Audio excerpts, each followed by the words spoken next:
అందరికి కూడా వందనాలు. ప్రైజ్ అలాడ్. ఈ ఉదయకాల సమయంలో అందరు బాగున్నారు కదా. ఈ రోజు ఉంటున్న దేవుని మాట యాకోబు రాసిన పత్రిక 1:6 ఉంటున్న మాట.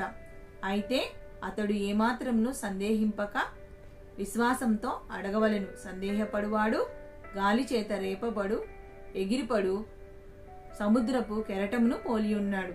అవును, సందేహం అనేది ఎప్పుడు కూడా మనకు మంచిది కాదు. అవిశ్వాసం ఎంత మాత్రం కూడా మంచిది కాదు. విశ్వాసం కలిగిన వారిగా ఉండాలి. ఈ రోజు మరి మీరు చూపిస్తున్న ప్రేమకు, మీరు చూపిస్తున్న ఆదర అభిమానాలకు చాలా చాలా వందనాలు. ఈ రోజు మరి మనమందరం కూడా దేవుని మాటను ధ్యానం చేస్తూ ఈ దినచర్యను మనం ఆరంభించుకుందాము, దీవెనకరంగా మార్చబడదాము. ఇక్కడ చూసినట్లయితే ఆయన అంటున్న మాట, సందేహపడద్దు. సందేహం అనేది అసలు సందేహపడటము మానవుడికి చాలా చాలా అది కామన్ విషయం అయిపోయింది. ప్రతి దానికి సందేహమే, ప్రతి దానికి డౌట్ రేజ్ అవుతా ఉంటది. అవును కదా, మనం ఏ పని చేసినా డౌట్ పడేవారిగా, మళ్ళీ లేకపోతే ఏది మనం మొదలు పెట్టినా అది డౌట్ పడేవారిగా, ఏది మనము అనుకున్నా అది డౌట్ పడేవారిగా మనం ఉంటున్నాం. కానీ దేవుని బిడ్డలుగా మనం అలాగా ఉండకూడదని మరి తెలియచేస్తూ, అది సందేహం అనేది అసలు ఎక్కడ పుట్టింది, సందేహం అనేది ఎక్కడి నుంచి వచ్చింది అని చూసినట్లయితే అది మొదటి నుంచి అది మన దగ్గర నుంచి వచ్చింది కాదు, అది సాతాను దగ్గర నుంచి మనలో ఇన్సెక్ట్ చేయబడింది. వాడు మనతో మాట్లాడినప్పుడు, మనలో కలిసినప్పుడు వాడు అంటున్న మాట, అవ్వా ఆదాము మొదటి మానవులైన అవ్వా ఆదాము మరి మొదటిగా అవ్వని కలిసినప్పుడు ఆ సర్పం అంటున్న మాట, ఇది నిజమా అని స్టార్ట్ చేశాడు. ఆ క్వశ్చన్ మార్క్, నిజమా అన్న క్వశ్చన్ మార్క్ ఈ రోజు వరకు కూడా దేవుని విషయాలలో ఇది నిజమా అన్నట్టుగానే ప్రతిదీ కూడా సందేహపడటం జరుగుతుంది. నిజమే, అవును. ఎంతవరకు వచ్చిందంటే సాక్షాత్తు ఆయన శిష్యులు 12 మందిగా ఉంటున్న ఆయన శిష్యులు మరి 3.5 సంవత్సరాలు ఆయనతో జత పనివారిగా ఉన్నారు, సహవాసం చేశారు. ఎంతగానో ఆయనతో పాటు మరి తినిన వారిగా, ఆయనతో పాటు అద్భుతాలు చేసుకున్న వారిగా, ఆయనతో పాటు ఆశ్చర్యకార్యాలు పొందుకున్న వారిగా వాళ్ళు ఉన్నారు. అవును, నిజమే. ఈ రోజున మరి దేవుడు అంటున్న మాట, మరి అలాంటి ఆయన శిష్యులు మరి ఆయన మరణించినప్పుడు, ఆయన చనిపోయినప్పుడు, మరి ఆయన తిరిగి లేచినప్పుడు అదంతా కూడా తెలిసి ఆయన లేస్తాడని నమ్మలేకపోయారు, ఆయన తిరిగి వస్తాడని నమ్మలేకపోయారు, ఆయన లేఖనంను నమ్మలేకపోయారు, విశ్వాసం చేత చూపించలేకపోయారు, విశ్వాసంని కనపరచలేకపోయారు. వారు చెదిరిపోయిన వారిగా, భయపడిపోయిన వారిగా, దాచుకున్న వారిగా మరి అక్కడ ఉంటున్నట్టుగా మనం చూస్తున్నాం. నిజమే, ఈ రోజు చూసినట్లయితే మరి నేను ఎలాగుంటున్నాం, ఆ శిష్యులతోటి దేవుడు అంటున్న మాట, ఆ శిష్యులతోటి దేవుడు పునరుద్ధాండే శిష్యుల దగ్గరికి వచ్చి ఆయన ఏమని అంటున్నాడంటే, శిష్యుల్ని పలకరిస్తూ ఆయన శిష్యుల్ని చూసి భయపడిపోతున్నప్పుడు, నేనేం భూతాన్ని కాదు కదా, నన్ను చూసి మీరెందుకు భయపడిపోతున్నారు, భూతానికి ఇలాంటి మరి ఏమంటారు, ఇలాంటి శరీరం ఉండదు, ఇలాంటి మరి నాలాగా రక్త మాంసాలు లేకపోతే నేను ఇలా శరీర రూపంలో ఇలా నడవడం కానీ ఇలా చెయ్యడు, భూతానికి ఒక ఏమంటారు ఇలాంటిది ఏమీ కూడా ఉండదనేసి ఆయన అంటున్నాడు. మహిమ శరీరంలోనికి ఆయన వచ్చిన తర్వాత మీరు ఎందుకు నమ్మట్లేదు, అసలు మనమైతే ఎన్ని మాటలు అంటామో కదా, మనమైతే మీరు అసలు విశ్వాసమేనా, మిమ్మల్ని శిష్యులుగా చేసుకుంది నా బుద్ధి తక్కువైపోయింది, అసలు మీరు ఎందుకు శిష్యులు అయిపోయారో ఏమో, మీరు కాకుండా ఇంకొకరైతే బాగుండేది అనేసి ఎన్ని మాటలు తిట్టేసే వాళ్ళము. అసలు మనమైతే ఎన్ని మాటలు. కానీ యేసయ్య చూడు, పునరుద్ధాడయ్యాక నువ్వెందుకు రాలేదు పేతురు, నువ్వు నన్ను సిలువేసినప్పుడు నీ బండ మీద నా ఇల్లు కడతానని చెప్పాను కదా, పేతురు నువ్వెందుకు రాలేదు చెప్పు, నిన్ను చూసినప్పుడు నాకు ఎంత బాధేసింది తెలుసా, అందుకని నీ దగ్గరకు వచ్చా, నీతోటి అసలు వాదించడానికి వచ్చినా అని అనట్లేదు ఆయన. అవును, దేవుడు ఎంత ప్రేమ గలవాడు కదా, ఆయన వచ్చి తనను తానే ప్రత్యక్షపరచుకున్నాడు.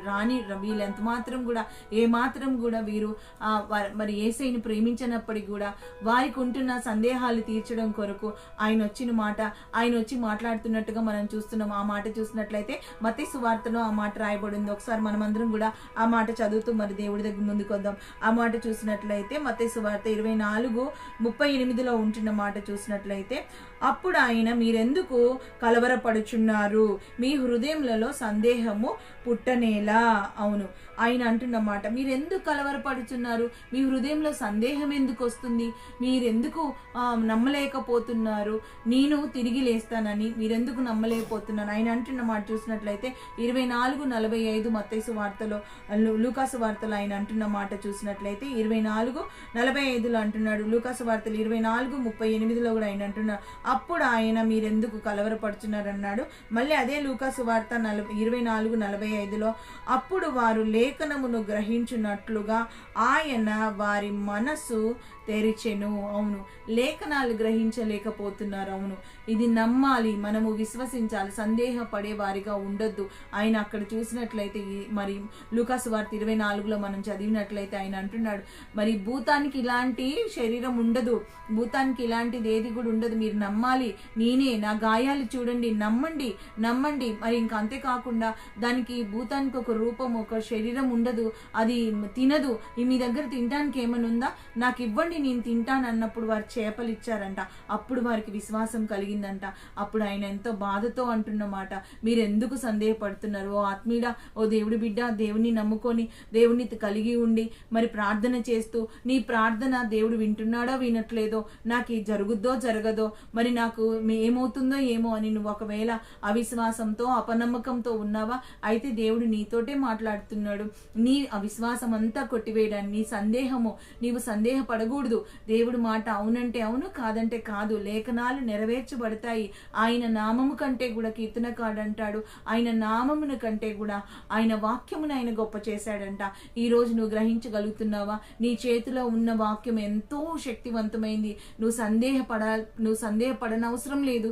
ఎంతో సంశయం లేకుండా, సందేహం లేకుండా సంతోషంగా నువ్వు గ్రహించాలి, నమ్మాలి.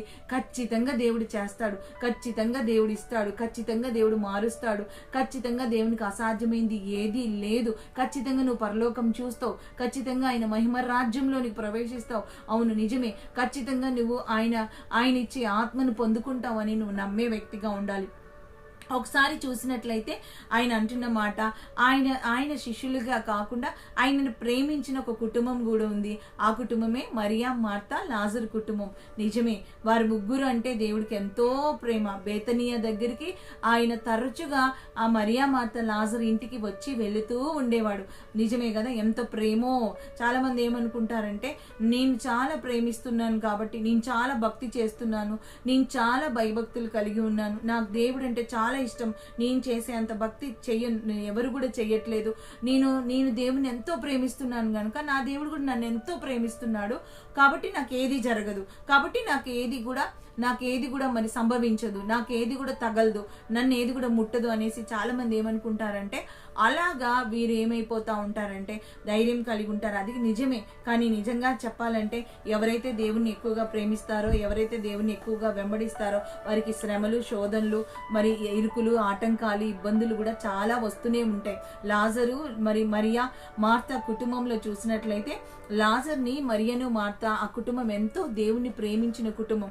కానీ అక్కడ వచ్చిన బాధ చూసినట్లయితే ఆ కుటుంబంలో ఎన్నో మరి అద్భుతాలు జరిగి ఒక మాట చేత స్వస్థపరిచి, ఒక మాట వస్త్రపు చెంగు చేత అద్భుతాలు చేసిన యేసయ్య మరి ఆ కుటుంబంలో మరణించినప్పుడు, లాజరు కాయిలా పడినప్పుడే అక్కడ వారికి ఆ కబురు పంపినప్పటికి కూడా ఇంకా ఆలస్యం చేస్తూ అక్కడే ఉన్నట్టుగా మనం చూస్తున్నాం. ఇంకా ఆలస్యం చేసి అక్కడే ఉండి చాలా జాగు చేసి మరి ఆయన అక్కడే ఉండి ఎంతవరకు ఉన్నాడంటే, లాజరు మరణించాడు అని తెలిసిన తర్వాత కూడా మరి 3 దినాల దాకా అక్కడుండి మరి అక్కడ ఉన్నట్టుగా మనము మరి ఆయన ప్రశాంతంగా వచ్చినట్టుగా మనం చూస్తున్నాం. కొన్నిసార్లు మనకేమంటే, నా దేవుడు మర్చిపోయాడు, అందుకే నాకు అసలు నన్ను ప్రశాంతంగా ఎలాగా అసలు ఉంటున్నాడు, ప్రశాంతంగా ఎలాగా దేవుడు అసలు వదిలిపెట్టేశాడు, ప్రశాంతంగా అసలు అరే ఇంతగా నేను ఏడుస్తున్నానే, ఇంతగా ఉపవాసం ఉంటున్నానే, ఇంతగా గోజాడుతున్నానే, రాత్రి బగళ్ళు ఇంతగా నేను అసలు ప్రయాస పడుతున్నానే, అన్నపానాలు మర్చిపోయానే, నిద్ర కూడా మర్చిపోయానే, ఎంత గోజాడుతుంటే నా దేవుడు ఎందుకని ఇంత కఠినంగా ఉన్నాడు, మర్చిపోయాడా, వాళ్ళు చూడు ఎంతగా ఉన్నారని ఎన్నో సందేహాలు మనలో కలుగుతుంటాయి. నాకెప్పుడు జవాబు వస్తుంది, నాకెప్పుడు మేలు జరుగుతుంది, నా జీవితం, నా ప్రార్థన ఎప్పుడు దేవుడు అంగీకరిస్తాడు, నేనెప్పుడు నేను సంతోషంగా ఉంటాను, నేనెప్పుడు ఈ మేలు నేను అనుభవించగలుగుతాను అనేసి చాలా మందికి ప్రతిదీ కూడా క్వశ్చన్ మార్క్గా వారి జీవితంలో కొన్ని సంవత్సరాలుగా క్వశ్చన్ మార్క్గానే ఉంటున్నాయి. ఈరోజు దేవుడు నీతో నాతో మాట్లాడుతున్న మాట, అవును, సందేహపడద్దు. మనం సందేహపడితే, సంశయపడితే ఏ మాత్రం కూడా ఉపయోగం లేదు. కానీ విశ్వాసం ఉంచి చూడు, నా దేవుడికి అసాధ్యమైంది ఏదైనా ఉందా? వారి జీవితంలో జరిగించాడు, నా జీవితంలో ఎందుకు జరిగించాడు? ఆయన ఎంత మాత్రం కూడా పక్షపాతం లేని దేవుడు కదా, నాకెందుకు పక్షపాతం చూపిస్తాడని నువ్వెందుకని విశ్వాసం ఉంచలేకపోతున్నావు? ఈ రోజు నువ్వు విశ్వాసం ఉంచితే గొప్ప కార్యాలు జరుగుతాయి. ఆయన అంటున్న మాట, మరియా మార్త లాజర్ దగ్గరకు వచ్చి ఆయన అంటున్న మాట, నీవు నమ్ముతున్నావా మార్తా? నువ్వు నమ్ముతున్నావా మార్తా? నువ్వు అవునయ్యా, నువ్వు మెస్సేవని నేను నమ్ముతున్నాను. యోహాన్ రాసిన సువార్తలో అక్కడ చూసినట్లయితే 11:25 చూసినట్లయితే ఆయన అంటున్నమాట, నేను నమ్ముతున్నావా అంటే అవును నమ్ముతాను. నేను మృతులను లేపగలను నమ్ముతున్నావా అంటే ఆయన అంటున్నమాట, ఆమె అంటుంది అక్కడ చూసినట్లయితే యోహాన్ రాసిన సువార్త మరి చూసినట్లయితే అక్కడ ఉంటున్న మాట చూసినట్లయితే యోహాను 11:25 ఉంటున్న మాట మనం ఒకసారి చదివినట్లయితే అక్కడ ఉంటున్న అందుకంటే ముందు ఒకసారి చదువుదాము. అందుకని 21 మార్తా యేసు ప్రభువా, నీవు ఇక్కడ ఉండిన ఎడల నా సహోదరుడు చావకుండును. ఇప్పుడైనను నీవు దేవుణ్ణి ఏమడిగినను దేవుడు నీకు అనుగ్రహించునని నేను ఎరుగుదును. అంతకంటే ముందుగా ఆయన అంటున్న మాట కనుక ఆయన అంటున్న మాట అంతకంటే ముందుగా ఆయన అంటున్నమాట, బేతనీయ యెరూషలేము 18 మనం చూద్దాం. బేతనీయ యెరూషలేము లేఖనమునకు బేతనీయ యెరూషలేమునకు సమీపమై ఉండెను. దానికి ఇంచుమించు కోసెడు దూరము. కావున యూదులలో అనేకులు వారి సహోదరుని గూర్చి మార్తను మరియను ఓదార్చుటకే వారి యొద్దకు వచ్చియుండిరి. మార్త యేసు వచ్చుచున్నాడని విని ఆయనను ఎదుర్కొన వెళ్ళెను గాని మరియ ఇంటిలోనే కూర్చొని ఉండెను. చూడండి, మార్తకి ఎంత మర్యాదో, మార్తకి ఎంత ముందుగా అసలు మార్త ఇంటికి రావడానికి మార్తే కారణం. మరియా మార్త లాజరు ఇంటికి రావడానికి మార్తే కారణం. ఎందుకంటే మార్తనే పిలుస్తుంది, అయ్యా నా ఇంటికి రండి అయ్యా, నా ఇంట్లో మీరు ఆతిథ్యం చెయ్యాలి, నా ఇంట్లో మీరు భోజనం చెయ్యాలి అని, బస చెయ్యాలి, నా ఇంటికి రావాల్సిందే అని మార్తనే తనకి ఏ అవసరత లేదు, తనకి ఏ మరి స్వస్థత కొరకో లేకపోతే ఏ మేలు కొరకో ఏ అద్భుతం కొరకో కాదు. ఆమె దేవుణ్ణి, నీవు నిజమైన దేవుడు, నా ఇంటికి వచ్చి నన్ను దీవించాలి, నా ఇంటికి వచ్చి నువ్వు బస చేయాలంటూ ఆ ఇంటికి చేర్చుకున్న వ్యక్తిగా ఉన్నట్టుగా మనం చూస్తున్నాం. ఆయన ఇంటిని ఎంతో ప్రేమించిన వ్యక్తిగా, ఆయన తన సొంత కుటుంబంగా ఆ కుటుంబంలో మెసిలే వ్యక్తిగా ఉన్నట్టుగా మనం చూస్తున్నాం. అందుకే మళ్ళీ మార్త మా యేసయ్య రాంగనే ఎంత మాత్రము అగౌరవంగా ఏమాత్రం చేయకలేదు.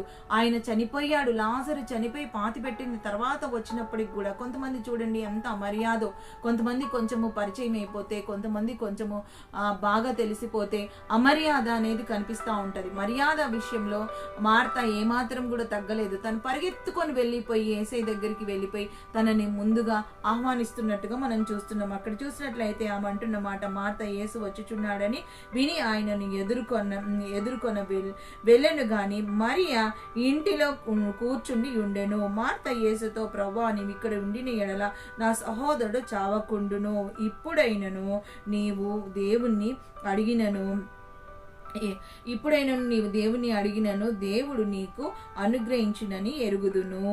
యేసు నీ సహోదరుడు మరలా లేచునని ఆమెతో చెప్పగా, ఈ మాట అద్భుతమైన మాట. యేసయ్యే చెబుతున్నాడు, నీ సహోదరుడు లేస్తాడంటే ఆమె నమ్మలేకపోతుంది. ఇది బాధాకరమైన విషయం. ఆమె మరి ఎంతగానో నాయన విధవరాల విషయంలో మరి పాడె ముట్టినప్పుడు ఆ కుమారుడు లేచాడు కదా, అప్పుడు మరి అందరు కూడా చెప్పుకున్నారు, అమ్మో ఈయనకి ఎంత శక్తి, చనిపోయిన వారిని కూడా లేపగలిగిన శక్తి ఈయనకు ఉందని. ఆ విషయం తెలుసు. అంతేకాకుండా శతాధిపతి మరి అక్కడ ఉంటున్న కుమార్తె 12 సంవత్సరాల నుంచి తన కుమార్తె చనిపోయినప్పుడు ఆ విషయంలో కూడా తలితాక్మి అన్నప్పుడు ఆ బిడ్డ కూడా లేచింది. ఆ విషయం కూడా తెలుసు. అయినప్పటికీ కూడా యాయిరు కుమార్తె విషయంలో తెలుసు, నాయన విధవరాల విషయంలో తెలుసు. అయినప్పటికీ ఏమంటుందంటే పునరుద్ధానంలో లేస్తాడయ్యా, పునరుద్ధానంలో లేస్తాడని నేను నమ్ముతున్నాను, ఇప్పుడు కాదు, మృతుల పునరుద్ధాన దినం రోజు ఆయన లేస్తాడని నేను నమ్ముతున్నానంటే యేసయ్య ఎంత అద్భుతమైన మాట అంటున్నాడంటే, నువ్వు నమ్మటం అంటే అట్లా కాదు నమ్మటం, నేనే పునరుద్ధానం ఆయన అంటున్న మాట, యేసు అంటున్న మాట 25లో స్పష్టంగా ఆయన అంటున్న మాట, లేచినని నేను ఎరుగుదు. అందుకు యేసు పునరుద్ధానమును జీవమును నేనే, నా యందు విశ్వాసం ఉంచువాడు చనిపోయినను బ్రతుకును. ఇది అద్భుతమైన మాట. నా యందు విశ్వాసం ఉంచితే చనిపోయినను నమ్ముతాను. ఇప్పుడు మీరు చెప్పండి, సందేహం ఎందుకు రాదు? చనిపోయిన వాడు బతుకుతాడని ఎలాగ నమ్మగలరు? ఎవరైనా నమ్మలేరు. ఎందుకంటే అది ఒక గొప్ప అద్భుతం, ఒక గొప్ప ఆశ్చర్యకారం, ప్రపంచంలోనే చరిత్రలోనే జరగని విషయం కాబట్టి మరి ఎవరు కూడా సహజంగా నమ్మలేరు. కానీ దేవుని బిడ్డలంగా మనం సందేహించే వారిగా ఉండొద్దు. ఎలాంటి పరిస్థితుల్లో మరణించిన లాజరు విషయంలో కూడా ఆయన అంటున్న మాట, సందేహపడద్దు. మరణించాడయ్యా, శవమైపోయాడయ్యా, కంపు కొడుతున్నాడయ్యా, వాసన వస్తుందయ్యా, 3 రోజులైందయ్యా, మర్చిపోయామయ్యా, పాతి పెట్టామయ్యా, ప్రేత వస్త్రాలతో చుట్టేశామయ్యా, అవి సుగంధ ద్రవ్యాలు వేసేసామయ్యా, అయ్యో 3 రోజులు, 1 రోజు కాదు, 2 రోజులు కాదు, అయిపోయిందయ్యా, వదిలేసామయ్యా అంటే, లేదు నువ్వు వదిలేసిన నేను వదిలేయట్లేదు మార్తా, మరియా, నేను ఎలాగంటే నీవు లాజరు బ్రతుకుతున్నాడని నువ్వు నమ్ముతున్నావా? లాజరు బ్రతుకుతాడు. అవును, నీవు బ్రతికించేవే. మరి దేవుడు బ్రతికించడానికి నీలో ఉంటున్న ఆశను, విశ్వాసం ఆయన బ్రతికించాలనుకుంటున్నాడు. నీకు దేవుడు బ్రతికించి అనేక కార్యాలు దేవుడు చేయాలనుకున్నాడు. ఎన్నో విషయాల్లో చచ్చిన స్థితిలో అయిపోయింది నా పని అనుకుంటున్నావా? ఇది జరగదులే, ఇంకెప్పుడు జరుగుతుందిలే, ఈ జన్మకి ఇంతేలే, ఈ జన్మ అయిపోయింది, ఇంకో మరొక జన్మ ఉంటే చూద్దాంలే అనేసి కొంతమంది అలాంటి మాటలు అంటా ఉంటారు. మరి నీవు ఎలాంటి మాటలు మాట్లాడుతున్నావు? నీవెలా ఉంటున్నావు? మరియలాగా మార్తలాగా అంటున్నావా? పునరుద్ధానంలో లేస్తాడులే అంటున్నావా? విశ్వాసం ఉంచగలుగుతున్నావా? ఈరోజు చూసినట్లయితే ఆయన అంటున్నాడు, నువ్వు నమ్మాలి. ఎంతగా నమ్మాలంటే నువ్వు సందేహపడద్దు. ఎంతగా సందేహపడద్దు అంటే, అరే పునరుద్ధానం అంటున్నావేంటి? పునరుద్ధానము నేనే, జీవము కూడా నేనే, అన్నీ నేనే, మార్గము నేనే, సత్యము నేనే, జీవము అన్నీ నేనే, పునరుద్ధానం కూడా నేనే. అవును, ఈ విషయాన్ని జ్ఞాపకం చేసుకుంటూ ఆయన అన్నప్పుడు ఆమె నమ్మినట్టుగా మనం చూస్తున్నాం. అవును, ఎంత గొప్ప విషయం. సమాధిలో ఉన్న ఆయన లేపబడ్డాడు. ఈ విషయమే చూసినట్లయితే అబ్రహాము కూడా ఎంతగా నమ్మాడు కదా, సందేహపడలేదు. నీకొక్కడే ఉన్న కుమారుడిని నాకు బలి ఇవ్వమన్నప్పుడు ఆయన కూడా బలి ఇవ్వడానికి. మరి ఈ రోజు ఎందుకని సందేహపడుతున్నావు? నీ పరిస్థితి, నీకున్న రిపోర్ట్స్ని చూసావు, హాస్పిటల్లో ఉంటూ నీవు రిపోర్ట్స్ని చూసి భయపడిపోతున్నావా? లేకపోతే నీకుంటున్న ఆర్థిక పరిస్థితిని బట్టి నా స్థితిగతిని మార్చబడదని భయపడిపోతున్నావా? ఈరోజు దేవుడు నీతోటి స్పష్టంగా మాట్లాడుతున్నాడు. అయితే ఈ రోజు మరి నేను కూడా మరి ఒక మంచి తీర్మానం తీసుకుందాం. అయ్యా, నాలో సందేహం వస్తుంది, నా పరిస్థితి నన్ను బలహీనపరుస్తుంది, కానీ నా పరిస్థితి వైపు నేను చూడను, నీ వైపు చూస్తాను, నీ వాక్యం వైపు చూస్తాను. మరి నీవు పునరుద్ధానము జీవం అన్నావు కదా, నీ వైపు చూస్తాను. అంతేకాకుండా నీ లేఖనాలు సత్యం అన్నావు కదా శిష్యులతో, నీ వైపు చూస్తానయ్యా. నీ వైపు చూసి నేను నమ్ముతాను, నీ వైపు నేను చూసి నేను బలపరచబడతాను. నాకు సందేహం లేకుండా నాకు సహాయం చెయ్యండి అయ్యా అంటూ సందేహించే నా పరిస్థితి నన్ను బట్టి నేను, అయ్యో నా ప్రార్థన వింటాడని నేను సందేహపడుతున్నాను, నా భక్తి అంగీకరిస్తాడా నేను సందేహపడుతున్నాను, నన్ను క్షమించండి అయ్యా అంటూ మనం ముందుకొద్దాం. ఈ రోజు మరి దేవుడు మరి దీవించులాగున, ఈ రోజు ఉంటున్న ఆశీర్వాదాలు పొందుకున్నలాగున, మ్యారేజ్ డే, బర్త్డే సెలబ్రేషన్స్ ఎవరైనా వారిని దేవుడు దీవించులాగున, ప్రతి ప్రార్థన అంశాన్ని దేవుడు తప్పకుండా నెరవేరుస్తాడని నమ్ముతూ, ప్రతి ప్రార్థన, ఏ ప్రార్థన అయినా తృణీకరించడు. ఆయన తృణీకరించడు. ఎంతటి కార్యమైన ఆయన చేయగలడు. ఎంతటి కార్యం అంటే ఇంకా అన్నిటికంటే పీక్ లెవెల్ ఏంటంటే మరణమే. ఇంకా అంతే కదా, రోగానికి మించి, జబ్బుకు మించి, మరి వ్యాధికి మించింది ఏంటంటే, బాధకు మించింది, శ్రమకు మించింది, కన్నీళ్లకు మించింది, మరి నిందకు మించింది, అన్నిటికి మించింది ఏంటంటే మరణమే. ఇంకా అలాంటి మరణాన్ని కూడా శాసించగలిగిన శక్తిమంతుడు మన దేవుడు. అలాంటి మరణాన్ని కూడా, మరణం నుంచి కూడా విడుదల ఇవ్వగలిగిన దేవుడు మన దేవుడు. ఎంత గొప్ప దేవుని కలిగి ఉంటున్నావు, ఎంత మంచి దేవుని కలిగి ఉంటున్నావు, ఎంత శక్తిమంతుని కలిగి ఉన్నావు, ఎంత సృష్టికర్తను కలిగి ఉంటున్నావు. నీవు నేను కూడా ఎంతగా సంతోషించాలి. ఆయన పునరుద్ధానుడు నేనే, పునరుద్ధానము జీవము నేనే అంటున్నాడు కనుక ఆయన జీవ ప్రదాత, ఆయన మాటలో జీవం ఉంది. ఆయన మాట పలుకుతే చాలు చచ్చిపోయింది కూడా లేస్తుంది. ఎందుకంటే సమస్తాన్ని కలగజేసి రూపాన్ని ఇచ్చింది ఆయనే, పోలికని ఇచ్చింది ఆయనే, జీవ ఆత్మను అందులో ఊదింది ఆయనే. అందుకనే ఆయన జీవం ఇవ్వగలుగుతున్నాడు. ఈ రోజు నీవు నేను కూడా గ్రహించగలుగుతున్నామా? ఆయన సత్యమని గ్రహించగలుగుతున్నావా? ఆయన నిజమని గ్రహించగలుగుతున్నావా? ఆయన నీ జీవితంలో ఒక అద్భుతం చేయాలనుకున్నాడు. మరియా, మార్తా, లాజర్ కుటుంబంలో జరిగించిన దేవుడు నీ కుటుంబంలో, నీ జీవితంలో గొప్ప అద్భుతం చేసి నిన్ను దీవించలాగున మనందరం కూడా చిన్న ప్రార్థనతో గొప్ప కార్యాలు, గొప్ప మేలులు మనం పొందుకుందాం. గొప్ప ఆశీర్వాదాలను మనం స్వతంత్రించుకుందాం. ఇటు కృప దేవుడు అనుగ్రహించలాగున మనందరం కూడా ముందుకొస్తూ ఈ దినచర్యనంతటిని కూడా దేవుడికి అప్పచెప్తూ మనం దీవించబడదాం. స్తోత్రాలు యేసయ్యా. గొప్ప దేవ, రక్షకుడ, విమోచకుడ, నమ్మదగిన దేవ, ఈ రోజు మీరు మాతో మాట్లాడిన ప్రతి మాటను బట్టి నీకు వందనాలు, స్తుతులు, స్తోత్రాలు ప్రవ్వా. అసమాధానం ప్రవ్వా, అపనమ్మకం ప్రవ్వా, అవిశ్వాసము ప్రవ్వా, సందేహము ప్రవ్వా మాలో ఎంత మాత్రమే ఉండక పూర్ణంగా నమ్మేవారిగా అయ్యా నీ కొందనాలు, పరిపూర్ణంగా నీ వందు విశ్వాసం కలిగిన వారిగా మేము ఉండడానికి సహాయము దయచేయమని ప్రవ్వా. మేము అనేక వాటిల్లో ప్రవ్వా అయ్యా మేము అపనమ్మకం నైనా అయ్యా నైనా సందేహపడుతూ ప్రవ్వా పొందుకోలేని వారిగా ఉంటున్నాం. ఇప్పుడు నుంచే ప్రవ్వా మేము నమ్మి ప్రవ్వా, విశ్వసించి ప్రవ్వా అనేకమైన వాటిని ప్రవ్వా పొందుకొని ప్రవ్వా ఆత్మీయులుగా మలచబడే కృపను దయచేయమని ప్రవ్వా. అయ్యా మరణాన్ని జయించిన దేవుడవు ప్రవ్వా, మరణం ముళ్ళుని విరిచిన దేవుడు అయ్యా, మరణం మీద అధికారం కలిగిన దేవుడు అని ప్రవ్వా నీ పాదాలు పట్టుకుంటూ ప్రవ్వా మేమేపాటి వారమని ప్రవ్వా అయ్యా ఈరోజు ప్రయాణంలో ఉంటున్నా మమ్మలను జ్ఞాపకం, మా పనులలో దినచర్య అంతట్లో మీరు జ్ఞాపకం చేసుకోమని ఈ మాట వింటూ చూస్తూ ప్రవ్వా ఎవరైతే ఆసక్తిగా నాయన నీ పాదాలు పట్టుకుంటున్నారో ప్రతి ఒక్కరూ నాయన వారి కుటుంబాల్లో ఉంటున్న సమస్యలు పరిష్కరించబడాలి, వారి కన్నీళ్లు తోడబడాలి. అట్టి కృపను దయచేయమని నిన్నే స్తుతిస్తూ నిన్నే గణపరుస్తూ నజరేయుడు సర్వశక్తి మంతుడైన యేసయ్య నామంలో అతి వినయంగా బ్రతిమలాడి ప్రార్థించి అడిగి వేడుకుంటున్నాం తండ్రి. Amen, amen, amen. అందరినీ కూడా దేవుడు మెండారుగా దీవించి ఆశీర్వదించునుగాక. ఆమెన్. అందరికి కూడా మరి మరొక విషయం ఏమంటే, నేను ఒక క్వశ్చన్ ఇస్తాను, మీరు దానికి ఆన్సర్ చెప్పకుండా రాయాలని. మీరు ఇప్పుడు చూసిన వాళ్ళందరూ కూడా మరి ఈ ఉదయకాలంలో మీరు ఉన్న వాళ్ళు కరెక్ట్గా 7 నుంచి 7:30 వరకు దీనికి ఆన్సర్ రాయండి. లూకాసు వార్త మనం చెప్పుకున్నాం కదా, లూకాసు వార్త 24:38 ఉంటున్న మాట అనేసి ఈరోజు మనం చెప్పుకున్నాం కదా, విశ్వాసం ఉంచమని.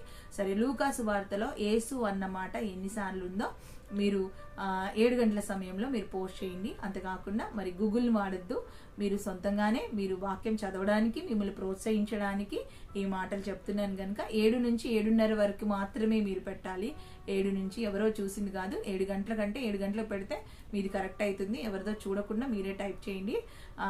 మరి అంతేకాకుండా ఇంకొక క్వశ్చన్ ఏమంటే, లూకాసు వార్త ఎవరు రాశారు ఇలా రోజుకి మనం ప్రతిరోజు కూడా ఇలా క్వశ్చన్స్ వేస్తూ మరి దేవుని గురించి ఎక్కువగా తెలుసుకుందాం. బైబిల్ గ్రంథాన్ని మనం ధ్యానం చేయడానికి కూడా ఉంటుంది. ఓకే, అందరికి కూడా వందనాలు. మీ అందరి ప్రేమకు, మీ అందరి అభిమానానికి మిమ్మల్ందరినీ కూడా దేవుడు దీవించి ఆశీర్వదించునుగాక. మరి ప్రేమకు పూర్వక వందనాలను మరి దీవెనలు పలుకుతూ అందరికి కూడా సెలవు. Praise the lord. Hallelujah. God bless you. One and all.